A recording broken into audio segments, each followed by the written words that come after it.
हे ऐकल्यावरती तर मूड ऑफ होणारच ना. मी असं काय म्हणतीये ते पुढे सांगतेच. त्या अगोदर गुड मॉर्निंग. सध्या थंडी खूप जास्त वाढली आहे, त्यामुळे सकाळी सकाळी उठायचा कंटाळा तर येतोच, पण काय करावं, उठावं तर लागणारच आहे. कारण मुलाची स्कूल असते, हे गणेशला पण लवकर जायचं आहे, त्यामुळे मग आज थोडं लवकरच उठले. सकाळी सकाळी मला गॅलरीमध्ये उभं राहायला खूप आवडतं.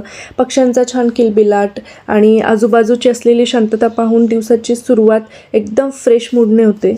फक्त 5 मिनिट जरी रोज सकाळी इथे उभं राहिलं ना, तरी एकदम डोकं असं शांत होऊन जातं. जी काही निगेटिव्हिटी आहे मनातली ती सगळी निघून जाते आणि एक पॉझिटिव्ह एनर्जी तयार होते. आज दिवसभरात आपल्याला काय काय काम करायचं आहे, काय काय गोष्टी नवीन आपण करू शकतो, या सगळ्या गोष्टींचे विचार आणि त्या सगळ्या गोष्टींचं मॅनेजमेंट डोक्यात सुरू असतं. तर कोणत्या गोष्टीमुळे माझा मूड ऑफ झाला ते सांगते. गणेशचा जॉब असा आहे की त्यांना सतत बाहेरगावची व्हिजिट असते, त्यामुळे आठवड्यातले 3 ते 4 दिवस ते बाहेरच असतात. पण या वीकमध्ये सोलापूरमध्येच काम असल्यामुळे मी आणि गणेश दोघंही खूप खुश होतो की चला या वीकमध्ये इथेच राहणार. पण अचानक पुण्याला मीटिंग असल्यामुळे परत 2 दिवस त्यांना पुण्याला जावं लागलं, त्यामुळे माझंच नाही तर त्यांचा पण खूप मूड ऑफ झाला.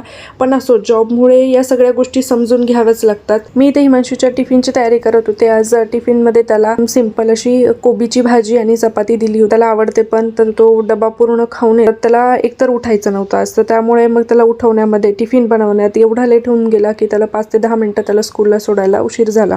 तर म्हटलं ठीक आहे, जाऊ दे, चालतं, एखाद्या वेळी थोडा टायमिंग मागे पुढे. तर त्याला सोडून आल्यानंतर मग बाकीचे जे घरातली कामं आहेत तर ते मी करायला मोकळे. आजचा व्लॉग इथेच संपवते. पुन्हा भेटूया नवीन एका व्लॉगमध्ये. जर व्हिडिओ आवडला असेल तर लाईक, शेअर आणि फॉलो नक्की करा. बाय.